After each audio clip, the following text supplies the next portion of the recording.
Hai, ada yang menarik yang saya harus share ke teman-teman dan saya memaksa untuk Anda bisa menerima ini semua informasi yang saya anggap menarik. Begini maksud saya, barusan setelah 2 jam partner saya baru pulang dari tempat saya ini, dia ngomel tentang Sironium. Karena itu saya bilang oke, saya akan ngomong di teman-teman di video ini menceritakan apa yang diomelin dia. 3 orang ini adalah mitra saya yang sudah lebih dari 5 tahun kami berbisnis bareng. Sebagaimana sahabat tahu, saya memiliki 2 perusahaan di Tamil Nadu, di India.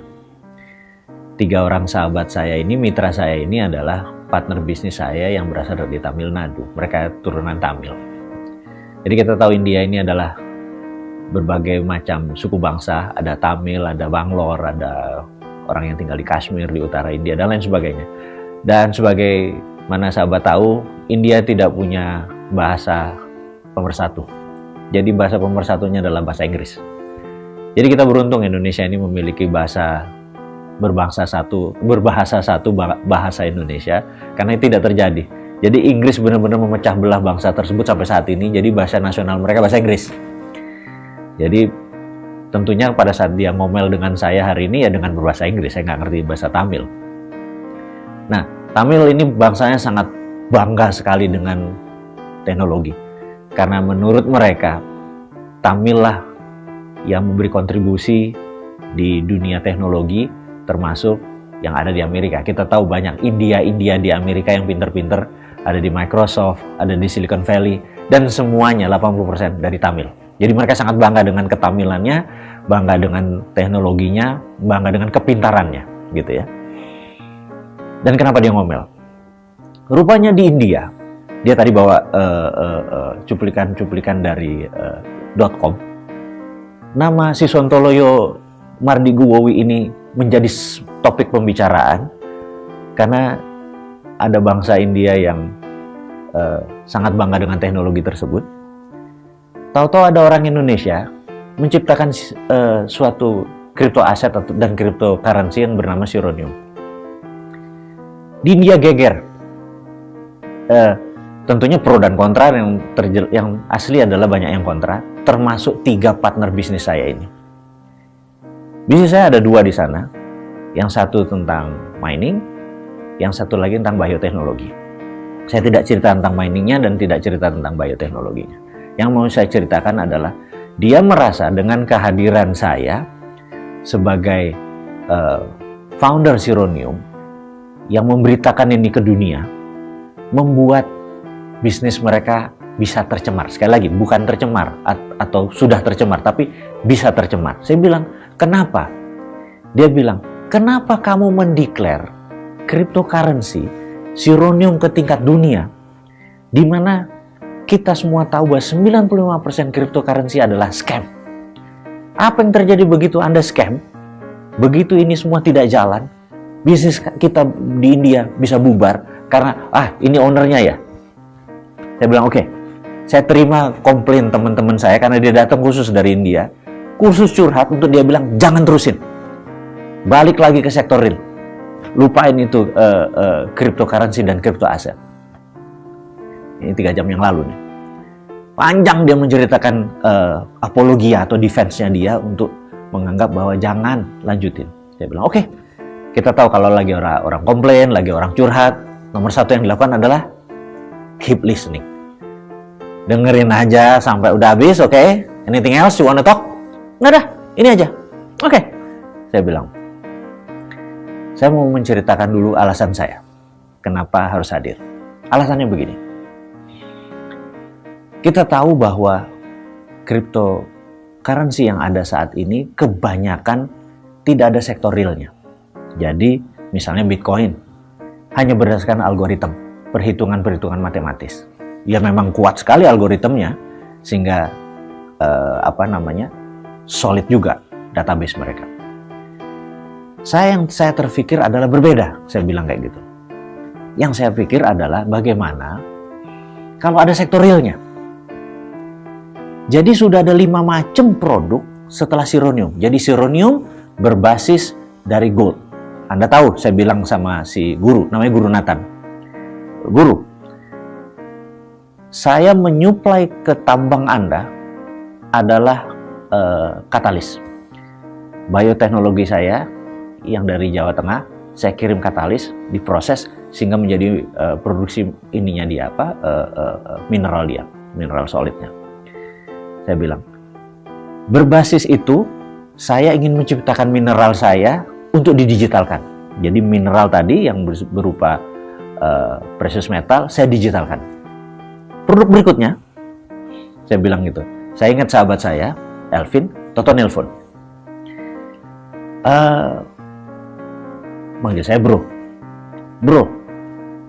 Sironium kamu katanya tanggal 27 Juli akan listing di Santara. Iya. Kalau sold out, I promise you, saya janji sama kamu, kalau sold out, saya tidak jadi IPO di Bursa Efek. Saya punya 1 juta pohon kelapa sawit. Tadinya mau IPO di Bursa Efek. Tapi kalau sold out, artinya pasar kripto di Indonesia sudah masuk. Saya lebih baik ICO aja di tempat kamu. Ngerti maksudnya? Sektor real menganggap ICO lebih fleksibel, tidak memerlukan 3 tahun untuk IPO, dan ada sektor nyatanya. Jadi nanti ada namanya sawit koin. 1 batang sawit ya anggap dijual 2 juta, dan semua orang tahu 1 tahun pohon sawit menghasilkan berapa. Tinggal dibagi aja, berapa buat pengelola, berapa buat investor, dan dia ada 1 juta, dan siap panen, gitu ya. Setelah itu, saya bilang sama guru lagi. Setelah Elvin ini telepon, saya ingat sahabat saya, si Nasution. Saya telepon dia. Karena apa si Nasution, sahabat saya ini? Dia pemilik 4 juta pohon karet di Madinah, Mandailing Natal. Saya telepon dia. Di mana posisi? Di Madinah, Mandailing Natal. Lagi apa? Di kebun lah. 25 tahun aku ngurus kebun, katanya gitu. Boleh nggak 1 juta rubber coin, rubbermu, karetmu, pohonmu, saya buat rubber coin. Kau macam-macam aja kau. Aku tak ngerti. Tapi aku percaya kau. Bolehlah katanya. Ya, si Batak satu ini. Berarti produk ketiga, saya bilang sama guru, adalah rubber coin. Saya bilang gitu. Dan di sini agak sedikit terdiam dia. Karena dia bilang, berarti kripto-kriptonya tadi selalu ada underlying atau ada pondasi sektor real. Ada. Berarti ini adalah funding biasa saja. Yes. Pertanyaan berikutnya, kamu sudah patenin ini belum? Oh, saya bilang, itu number 1. Saya patenin. Apa jawaban dia selanjutnya? Dia menengok si Kapil, satu lagi ragu namanya. Kenapa nggak ini kita bawa ke India? India meledak ini kalau dibawa katanya. Karena saya ngerti maksudnya, gitu. Ada hal pertama adalah orang India, Tamil, sangat mengagungkan atau mendewakan teknologi. Anda udah pakai digital, teknologi berbasis blockchain. Kemudian mengagungkan emas, Anda buat sironium, lu gila katanya. Dan dia nanya, apa hubungannya tadi sironium tadi dengan rubber coin, dengan sawit coin, dengan token-token yang berbentuk berbasis sawit dan ini?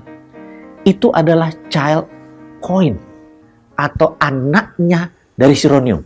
Jadi kalau sironium sekarang underlayingnya emas, nanti underlayingnya rubber, nanti underlayingnya rubber, nanti properti, nanti ada yatim koin, nanti berjajar itu underlayingnya. Jadi bukan emas saja. Begitu terbit berikutnya, child coin ini akan membuatnya jadi fondasi ekonomi di bawah sironium, yang menjadi fondasi sironium. Dia langsung, ini nggak mungkin rubuh, karena jaminannya bukan 1, tapi berlapis. Saya mau bawa ke India. Saya bilang nggak bisa. Saya bilang gitu. Kenapa saya membangun di Indonesia? Itu pun ada alasannya. Bisa bayangin kalau sekarang investasi perlu Rp30.000 untuk 1 sironium. Hanya 30.000. Bisa dibayangin kalau ini meledak di India, semua orang beli, total jadi 100. Terus baru teman-teman, saudara-saudara saya di Trenggalek beli di harga 110, di Tuban, orang-orang Tuban beli di atas di 120. Kamu yang untung, saya bilang kayak gitu. Saya pengen ini semua dibeli orang-orang Indonesia sampai sold out, baru saya bawa ke India. Baru dari India Anda beli, baru Anda bawa ke Amerika. Ngerti nggak saya bilang gitu? Ini NKRI. Jadi saya membangun ini, landasannya adalah untuk tanah air saya. Untuk membantu ekonominya. Kasihan kalau pemerintah harus mengurusi ini semua. Orang ngurusi politik aja nggak kena kok ngurusin ekonomi gitu loh. Jadi ini salah satu kontribusi kita. Udahlah kita lupain politik. Karena kan ada ideologi, politik, sosial, ekonomi, budaya. Udahlah kita ngerti ekonomi, kita bantu negara dengan ekonomi. Ini bentuk kita berkontribusi. Dia jingkrak-jingkrak, dia bilang kapan ke India kalau bisa kurang dari 3 bulan. Karena di India pasti akan yang ICO bisa puluhan ribu. Jangankan New York Stock Exchange yang cuma 5.000, di bursa kamu cuma 500. Kalau di India pakai ICO ini, Santaramu bisa 10.000 in one night katanya gitu. Karena UKM-UKM kecil pasti masuk. Tar dulu. Indonesia UKM-nya dulu yang kita torong 10.000 dulu. Saya bilang. Jadi terjadi akhirnya menjadi exciting aja pertemuan tadi. Dan sekarang dia lagi pulang ke hotelnya karena kena jet lag. Nanti malam saya akan diskusi panjang tentang bisnis ini untuk masa depan ke India. Dan India menjadi underlying Indonesia. Mudah-mudahan paham diskusi sebentar kita dari saya. Terima kasih.